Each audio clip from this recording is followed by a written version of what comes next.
தமிழ் பேச்சு எங்கள் மூச்சு விஜய் தொலைக்காட்சியில் நடந்த போட்டியில் முதற்கோப்பை வெற்றியாளர் கவிஞர் மு. ராகவேந்திரன் அவர்கள். இவர் கவிஞர், பேச்சாளர், பேச்சரங்க இயக்குனர், எழுத்தாளர், பட்டிமன்ற நடுவர், நெடியாளர், தொகுப்பாளர், இதழாசிரியர், ஊடகவியலாளர் என பன்முக கருத்துக்கள் கொண்டிருக்கிறார். இவருடைய கல்வியை பொறுத்து பார்த்தோமட்டில் கோவையில் இந்துஸ்தான் பொறியியல் கல்லூரியில் இளங்கலை பொறியியலையும், அழகப்பா அரசு பொறியியல் மற்றும் தொழில்நுட்ப கல்லூரியில் முதுகலை பொறியியலையும் பெற்றுள்ளார். இவர் கல்லூரியில் படிக்கும் பொழுதே இளைஞர்களுக்காக சமூகமே எழுந்திரு என்கிற இதழை தொடங்கி இதழாசிரியராக அப்பொழுதே அறிமுகமாக இருக்கிறார். இவர் மாணவர் செயற்களம் என்கிற அமைப்பினுடைய நிறுவனராகவும் இருக்கிறார். வ.உ.சி. இலக்கிய வானம் என்கிற அமைப்பினுடைய நிறுவனரும் இவர் ஆவார். மேலும் இணை செயலாளராக வீறு கவிஞர் முடியரசனார் அவைக்களத்திலே பொறுப்பு வகித்துக் கொண்டிருக்கிறார். தமிழுக்காகவும் தமிழ் சமூகத்திற்காகவும் தொண்டு செய்து கொண்டிருப்பதையே தம்முடைய நோக்கமாக கொண்டிருக்கக்கூடிய நம்முடைய சிறப்பு விருந்தினர் ராகவேந்திரன் அவர்கள் மாணவர் செயற்களம், வ.உ.சி. இலக்கிய வானம் என்கிற அமைப்புகளை தொடங்கி இன்று வரை பல மாவட்டங்களில் அனைத்து நிகழ்வுகளிலும் விழிப்புணர்வுகளை ஏற்படுத்திக் கொண்டு வருகிறார். ஊடக பணியாக இவர் செய்வது வேந்தர் தொலைக்காட்சியில் பட்டிமன்ற விவாதங்கள் நிகழ்ச்சியில் பங்கு கொண்டுள்ளார். தமிழன் தொலைக்காட்சியில் பட்டிமன்றங்கள், சங்கரா தொலைக்காட்சியினுடைய தமிழ் எங்கள் உயிர்மை என்கிற நிகழ்ச்சியினுடைய தொகுப்பாளராக பணியாற்றி கொண்டிருக்கிறார். விஜய் டிவியினுடைய தமிழ் பேச்சு எங்கள் மூச்சு நிகழ்ச்சியினுடைய வெற்றியாளர். பேச்சாளராக கலைஞர் டிவி, சன் தொலைக்காட்சி, தமிழன் தொலைக்காட்சி, வசந்த் தொலைக்காட்சி, கேப்டன் தொலைக்காட்சி, ராஜ் தொலைக்காட்சி, புதுயுகம் தொலைக்காட்சி, நியூஸ் 7 என்கிற அனைத்து தொலைக்காட்சிகளினுடைய பட்டிமன்றங்களிலே தேர்வாகி விருதினை பெற்றுள்ளார். சிறந்த பேச்சாளருக்கான விருதினை 4 முறை பெற்றுள்ளார். மேலும் காக்கும் கரங்களுடைய அறக்கட்டளை வழங்கிய சிறந்த சமூக செயற்பாட்டாளர் விருது, கோவை பாரதியார் பல்கலைக்கழகம் வழங்கிய இளம் பாரதி விருது, தூத்துக்குடி மாநகர வ.உ.சி. மன்றம் வழங்கிய இளம் வ.உ.சி. விருது, மதுரை கலாம் நினைவு படிப்பகம் வழங்கிய புரட்சி இளைஞன் விருது, இன்னும் 50க்கும் மேற்பட்ட விருதுகளை பெற்றுள்ளார். தினமும் காலை மற்றும் இரவு காரைக்குடி பேருந்து நிலையம் மற்றும் ரயில் நிலையங்களின் அருகே ஆதரவற்று, நோயுற்று, மனநலம் பாதிக்கப்பட்டு தங்கியிருப்பவர்களுக்கு உணவு வழங்குவதற்காகவே இவர் பசியில்லா காரைக்குடி என்கிற அமைப்பை தொடங்கி அதன் நிர்வாகியாக செயல்பட்டுக் கொண்டிருக்கிறார். இப்படி பல்வேறு முகங்கள் கொண்டிருந்தாலும் தமிழையே தம் மூச்சாக கொண்டிருக்கக்கூடிய கல்வியின் மூலமாக இன்று நமக்கு எல்லாம் மாணவர் இருந்தவளே, பொருள் சிறந்த திருக்குறளில் பூரித்து சிறந்தவளே, இருள் சிவந்து விடியல் வர ஏங்கி தவிப்பவள், மறு சுமந்து சோறாமல் மஞ்சம் என்றும் பார்க்காமல், கரு சுமந்து சோறாமல் கண்ணி நிலை மாறாமல், இடுப்பு வலிக்காமல் எழில்மேனி சலிக்காமல், மாங்காய் கடிக்காமல் மறுத்து வச்சு பிடிக்காமல், தாங்கும் எவர்க்கெல்லாம் தாயாகி அற்புதமான ஒரு கல்வி பணியை ஆற்றிக் கொண்டிருக்கிற மேல்நிலைப் பள்ளியில் 30வது ஆண்டு விழா மேடையில் உங்களை எல்லாம் சந்திப்பதில் மற்றற்ற மகிழ்ச்சி. வெள்ளை தாமரையில் வீற்றிருக்கிற கலை மகளை, வெள்ளை தாமரையில் வீற்றிருக்கிற கலை மகளை பிள்ளை தாமரைக்கு பயிற்சி செய்கிற அற்புதமான ஒரு பள்ளிக்கூடத்தை வெற்றிகரமா நடத்துறதுங்கிறது சாதாரணமானது அல்ல. அது சாதனை சிகரத்தில் வைத்து போற்றத்தக்கது. அற்புதமான பணியை செய்திருக்கிற வித்யாலயா பள்ளிக்கு என்னுடைய பணிவான நன்றி.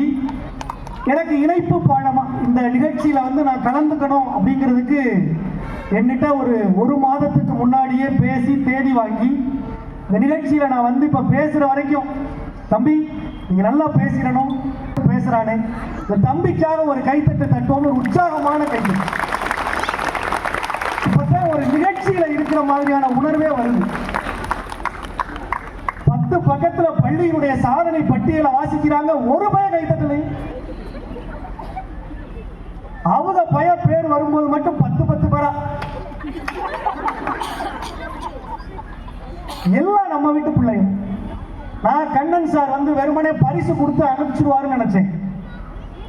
மேடைக்கு வர்ற பிள்ளைகளுக்கு பரிசை கொடுத்து கையை கொடுத்து அனுப்பிச்சிருவாருன்னு நினைச்சேன். நான் கவனிச்சேன். ஒவ்வொரு பிள்ளையும் சொன்னார், இது 10வது, இன்னும் நிறைய பரிசு வாங்கணும். 10ஆம் வகுப்பு 11ஆம் வகுப்புல நல்ல மார்க் வாங்கின பிள்ளைகளை 12ஆம் வகுப்புல மாநில அளவுல மார்க் வாங்கணும். யார் சொல்லுவா? நம்ம வீட்டில் இருக்கிற அப்பா, அம்மா, மாமா, சித்தப்பா, பெரியப்பா எல்லாம் சொல்லுவாங்க. அப்ப அவர் சொல்றாருன்னா அந்த உங்க பிள்ளைகளை அவங்க வீட்டு பிள்ளைகளா நினைக்கிறாங்க. இப்படி ஒரு பள்ளிக்கூடம் கிடைக்கிறது அறிவு. தம்பி வாங்கின காசுக்கு பேசிட்டியா? அப்படின்னு ஒரு அக்கா அங்கிட்டு சிரிக்கிறது கேட்குது. நாளைக்கு போகும். இன்னைக்கு இந்த முதல் வரிசையில் இருக்கிற ஐயா கிட்ட இருக்கிற காசு நாளைக்கு கடைசி வரிசையில் இருக்கிற அக்கா கிட்ட போகும். காசுக்காக இல்லை. நான் இதே பகுதியிலேயே ரொம்ப நாளா இந்த ரோட்ல மட்டுமே நான் ஒரு 1 லட்சம் தடவை போயிட்டு வந்திருப்பேன். இருக்கிற நிறைய முகங்கள் எனக்கு நல்லா தெரியும். நேற்று வரைக்கும் நம்ம கூட இருந்தவன் இன்னைக்கு மேடையில் இருக்கானடா அப்படின்னு கூட நிறைய பேர் நினைக்கலாம். இங்க ஒளிப்பதிவு பண்றதுல இருந்து சிடி ஆடியோஸ்ல உட்கார்ந்து இருக்கிற அன்னையில இருந்து அத்தனை பேரும் எனக்கு தெரியும். ஏன்னா இவங்க எல்லாரையும் பார்த்து பார்த்து வளர்ந்த பையன் தானே நானு. இப்ப எனக்கு ஒரு வாய்ப்பு கிடைச்சது. அந்த வாய்ப்பை நான் சரியா பயன்படுத்திட்டேன். அதுக்கு என்னுடைய ஆசிரியர்களும் கல்வியும் எனக்கு உறுதுணையா இருந்தது. என்ன போல என்னை விட அதிகமா இந்த பிள்ளைகள் சாதிக்கணும் அப்படிங்கிறதுக்கான வாய்ப்பை உருவாக்கி கொடுக்கிற ஒரு முதல்வர் இந்த பள்ளிக்கூடத்துக்கு கிடைச்சிருக்கிறாரு. நிச்சயமா உங்க பிள்ளைகள் சாதிப்பாங்க. அதை மாற்று கருத்தே இல்லை சார். வாய்ப்பு கிடைக்கிற போது கிடைக்கிற வாய்ப்பை சரியா பயன்படுத்திக்கணும். ஒரு சீப்பு விற்கிற கம்பெனி இருந்தது. சீப்பு விற்கிற கம்பெனிக்கு மார்க்கெட்டிங் மேனேஜர் வேலை. சீப்பு விற்கிறதுக்கு ஆள் தேவை. சொல்லு, புரியுற மாதிரி சொல்லு, தமிழ்ல சொல்லு. அன்னைக்கு அப்படித்தான் பள்ளிவாசல்ல வண்டி ஏறினேன். நடத்துனர் வந்தார். தம்பி எங்க போகணும்னா, அன்னை புதிய பேருந்து நிலையத்துக்கு ஒரு பயணச்சீட்டு தாங்க. மேலே கீழே பார்த்தாங்க. தம்பி விளையாடாத, எங்க போகணும் சொல்லு. அண்ணே புதிய பேருந்து நிலையத்துக்கு போகணும்னே ஒரு பயணச்சீட்டு தாங்க. தம்பி இந்த பஸ் புதிய பேருந்து நிலையமா போகாது, எங்க போகணும் நீ? அண்ணே புது பஸ் ஸ்டாண்ட். அப்படி தமிழ்ல சொல்லி பழகுடா. நல்லா வளர்ந்துருக்க, தமிழ்ல சொல்லு. இன்னைக்கு புது பஸ் ஸ்டாண்டுங்கிறதே தமிழ் ஆயிடுச்சு. அப்படிப்பட்ட ஒரு சூழலை நாம போயிட்டு இருக்கும்போது திருக்குறளை இந்த பிள்ளைகளை படிக்க வைக்கிறாங்கல்ல, அதுக்காகவே ஒரு உற்சாகமான கைத்தட்டு. கதைக்கு வருவோம். சீப்பு விற்கிற கம்பெனியில 3 பேர் வேலைக்கு வர்றாங்க. இன்டர்வியூ, நேர்காணல். ஒருத்தருக்கு தான் வேலை. இந்த அலுவலர் என்ன பண்ணாரு, உங்க 3 பேருக்கு ஒரு பந்தயம் வைக்கிறையா, இந்த பந்தயத்துல யாரு ஜெயிக்கிறீங்களோ அவங்களுக்கு வேலை. அப்படியா, சரி என்ன பந்தயம்? ஆளுக்கு கையில 50 சீப்பு தாரேன். நம்ம கம்பெனிக்கு பக்கத்திலேயே ஒரு புத்தர் கோயில் இருக்கு. அந்த புத்தர் கோயில்ல போய் யாரு சீப்பை வித்துட்டு வரீங்களோ அவங்களுக்கு வேலை. ஈஸியா இருக்கா? ஈஸியா இருக்காமா? புத்தர் கோயிலுக்கு போகலைன்னு தெரியும். புத்தர் கோயிலுக்கு போனீங்கன்னா அங்க இருக்கிற அத்தனை சாமிமார்களும் மொட்டை தலையோட இருப்பாங்க. புத்தர் கோயில்ல போய் 50 சீப்பை வித்துட்டு வரணும். ஒருத்தன் போன 1/2 மணி நேரத்தில் வந்துட்டான் சார். மேனேஜர் கேட்டார், என்ன தம்பி என்ன ஆச்சு? சார் 10 சீப்பு வித்துட்டேன். சூப்பர், எப்படி வித்த? உள்ள போனேன் சார், எல்லாரும் மொட்டை தலை, அவங்களுக்கு தலை சீவை பயன்படாது. அப்பதான் யோசிச்சேன், தலை சீவை மட்டும் இந்த சீப்பை பயன்படுத்தக்கூடாது சார், முதுகு அரிச்சாலும் இந்த சீப்பை பயன்படுத்தலாம்னு 10 சீப்பு வாங்கிட்டாங்க. 2வது ஆளு 50 சீப்போட புத்தர் கோயிலுக்கு போனேன். 20 நிமிஷம் சார் வந்து. தம்பி என்னாச்சு? சார் ஏற்கனவே ஒருத்தன் 10 சீப்பு வித்துட்டேன், அதை முதுகு அரிக்கிறதுக்கு பயன்படுத்துறாங்க. இவங்க எப்படி விற்கிறதுன்னு யோசிச்சேன். விற்கலையா? 20 சீப்பு வித்துட்டேன். சூப்பர், எப்படி வித்த? ஐயா உங்க தலையில தான் முடியல, உங்க கோயிலுக்கு வர்றவங்க தலையிலமா முடி இருக்காது. அவங்க அங்கங்க அப்படி வருவாங்க, அப்படி வண்டியில வரும்போது முடி களைஞ்சு போயிடும். ஒரு 20 சீப்பு வாங்கி வைங்க, வர்றவங்க சீவிக்கிறட்டும்னு வாங்கி வச்சுட்டாங்க. சூப்பர். போ. 3வது ஆள் வந்தேன், 50 சீப்பு போனேன், 10 நிமிஷத்துல வந்துட்டேன். 50 சீப்பும் கையில இருக்கு. மேனேஜர் நினைச்சாரு ஒருத்தனை கழிச்சாச்சு. என்ன தம்பி என்னாச்சு? ஐயா போனேன், முதல்ல ஒருத்தன் 10 சீப்பு வித்திருந்தேன், அதை அவங்க பயன்பாட்டுக்கு பயன்படுத்திக்கிட்டு இருந்தாங்க. அப்புறம் பார்த்தேன் இன்னொருத்தன் 20 சீப்பு வித்திருக்கேன், அதை வரிசையா அடுக்கி வச்சிருக்காங்க வாரவங்க பயன்படுத்துறதுக்கு. அப்படியே கோயிலை ஒரு தடவை சுத்தி பார்த்தேன், கோயில் முழுக்க புத்தரோட பொன்மொழிகளா எழுதி வச்சிருந்தாங்க. டக்குன்னு ஒரு ஐடியா வந்துச்சு, இந்த புத்த கோயிலோட தலைமை குரு யாரு, பெரிய சாமி யாரு, அவங்கள பார்க்கணும்னு வாதம்பி மாடிக்குன்னு கூட்டி போனாங்க. பெரிய சாமியை பார்த்தேன். சாமி, கோயில் முழுக்க பொன்மொழியா எழுதி வச்சிருக்கீங்க, உள்ள வந்து பார்க்கவே அவ்வளவு ரம்மியமா இருக்கு, அழகா இருக்கு, கண்ணுல ஒத்திக்கலாம் போல இருக்கு. ஆனா வெளியில போகும்போது பொன்மொழியை மறந்துடுவாங்களே சாமி. உள்ள வாரமே அத்தனை பேரும் கடைசி வரைக்கும் புத்தரையும் புத்தர் பொன்மொழியையும் மறக்காம இருக்கணும்னா அவன் தினம் தினம் பயன்படுத்துற பொருள்ல பொன்மொழியை அச்சிட்டு கொடுத்தா அவன் மறக்க மாட்டான் சாமி. நான் சீப்பு கம்பெனில இருந்து வாரேன், நாங்க சீப்புல பொன்மொழியை அச்சிட்டு தரட்டுமான்னு கேட்டேன். 1000 சீப்புக்கு ஆர்டர் கொடுத்துருக்காங்க. வாய்ப்பு எப்படி வேணாலும் கிடைக்கும். வாய்ப்பே இல்லாத சூழலிலும் கூட யார் ஒருவர் வாய்ப்பை சரியாக பயன்படுத்திக் கொள்கிறார்களோ அவங்க தான் சாதனையாளர்கள். இந்த பள்ளிக்கூடத்துல வந்து இப்ப பரிசு வாங்கினாங்கல்ல, அவங்க அத்தனை பேரும் சாதனையாளர்கள். ஏன்னா 1000 பேர் படிக்கிற இந்த பள்ளிக்கூடத்துல சில 100 பேர் தான் மேடையில் ஏறி இருக்கிறாங்க. அவங்க அத்தனை பேருமே சாதனையாளர்கள் தான். ஆனா முதல்வருக்கு அது பத்தலை. 1000 பேருக்கு நாங்க பரிசு கொடுக்க தயாரா இருக்கிறோம், எல்லாரையும் நல்லா பண்ண சொல்லுங்க. இப்படி ஒரு பள்ளி நிர்வாகம் கிடைக்காதுங்க.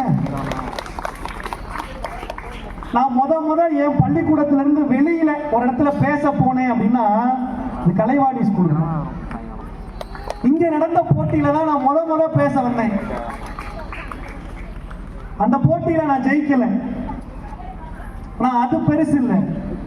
அப்படி ஒவ்வொரு போட்டியா அப்படியே கடந்து கடந்து கடந்து கடந்து தொடர்ந்து முயற்சி எடுத்ததுனாலதான் இன்னைக்கு விஜய் டிவி நடத்தின ஒரு போட்டியில என்னால வெற்றியாளராக வர முடிஞ்சது. உங்க பிள்ளைகள் இன்னைக்கு தோக்கலாம், இன்னைக்கு பரிசு வாங்காம இருக்கலாம். ஆனா இன்னும் சரியாக 10 ஆண்டுகளில் காரைக்குடி வியந்து பார்க்கிற ஒரு பிள்ளையாக உங்கள் பிள்ளைகள் மாறும்னா அது இந்த பள்ளிக்கூடம் உங்களுக்கு கருத்து. நான் பேச்சு போட்டிக்கு போவேன், கலைவாணி ஸ்கூல் வந்திருக்கான்னு பார்ப்பேன். கலைவாணி பள்ளிக்கூடத்திலிருந்து போட்டிக்கு வந்திருக்காங்களா? சரி, அப்ப நமக்கு இன்னைக்கு 3வது பரிசு தான். ஏன்னா அந்த அளவுக்கு தங்கள் பிள்ளைகளை பயிற்சி செய்கிற ஒரு அற்புதமான பள்ளிக்கூடமாக இந்த பள்ளிக்கூடம் இருந்தது. அதுல மாற்று கருத்தை. அதுவும் 1330 திருக்குறளையும் சொல்லுகிற பிள்ளைகளை நான் என் வாழ்க்கையில முதலா கலைவாணி பள்ளிக்கூடத்தில் தான் பார்த்தேன். மிரண்டு போயிட்டேன். 10 குறளையே நம்மளால சொல்ல முடியலையே, இவங்க எப்படி 1330 இப்போ வரைக்கும் எனக்கு தெரியாது. 1330 திருக்குறள் இப்போ வரைக்கும் தெரியாது. ஆனா 1330 குறட்பாக்களையும் இந்த பிள்ளைகள் படிக்கணும்னு சொல்லி அக்கறையோடு இந்த பள்ளிக்கூடம் இருக்குல்ல, இந்த பள்ளிக்கூடத்திற்கு தான் நம்முடைய கைகள் தட்டணும். என்ன சார் இருக்கு திருக்குறள்ல? அப்படி என்ன இருக்கு? திருக்குறள் படிச்சா போதுமா வேலை கிடைச்சிருமா?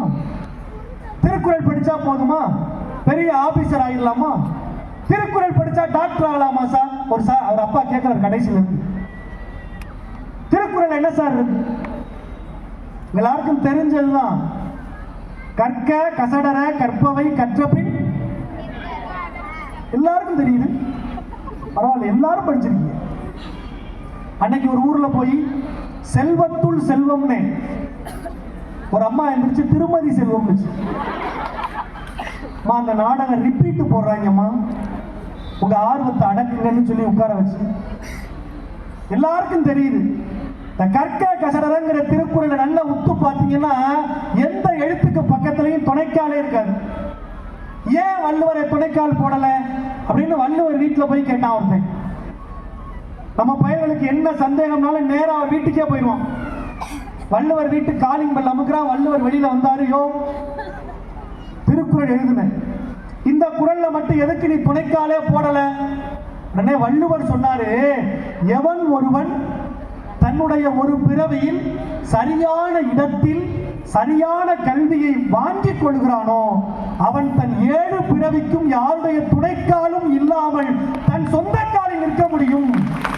அதனால துணைக்கால் போடலன்னு சொன்ன. போனவன் சும்மா இருப்பானா? நீங்களாம் கை தட்டிட்டீங்க. போனவன் சும்மா இருப்பானா?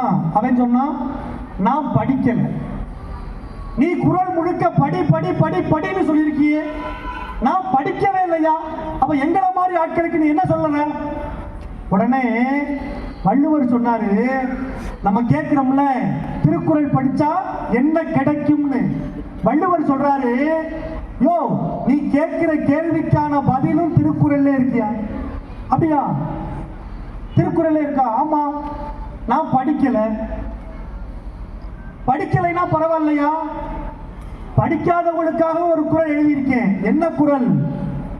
கற்றிலன் ஆயினும் கேட்க. நீ படிக்கலைன்னா பரவாயில்ல, நல்ல விஷயங்களை காதுல வாங்கு போதும். அவனுக்கு இன்னொரு சந்தேகம் வந்துச்சு. இன்னைக்கு வீட்டுக்கு 10 யூடியூப் சேனல் இருக்கு.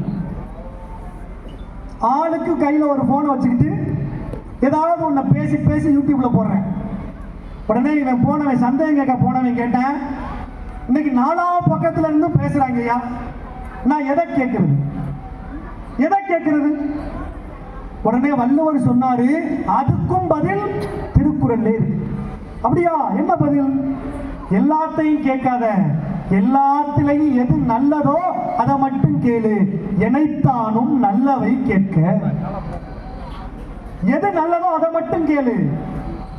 இப்படி நீங்க எந்த கேள்வியோட வள்ளுவத்துக்குள்ள போனாலும் அதற்கான பதிலை வள்ளுவம் நமக்கு தருதுன்னா, நம்ம பிள்ளைகளுக்கான வாழ்க்கைக்கான ஒரு சாதனை சிகரத்தை இந்த வள்ளுவம் நமக்கு தராதா? நிச்சயமாக தரும். அதுதான் இந்த பள்ளிக்கூடம் செய்யும். அற்புதமாக அறம் விருது வாங்கி இருக்கிற அந்த 3 பிள்ளைகளுக்கு ஒரு உற்சாகமான கைத்தட்டல் கொடுங்க. கடைசி வரிசையில் இருக்கிறவங்க என்ன வந்து பார்க்கவா போறேன் அப்படின்னு தட்டாம இருக்கக்கூடாது. இல்ல, உற்சாகமான கைத்தட்டல். அந்த பிள்ளைகள் விரைவிலேயே 1330 குறட்பாக்களையும் படிச்சு வள்ளுவர் சொன்ன மாதிரி நிற்க அதற்கு தகன் அந்த பிள்ளைகள் வாழணும்னு நம்ம கைத்தட்டல்கள் மூலமா நம்ம வாழ்த்தோம்.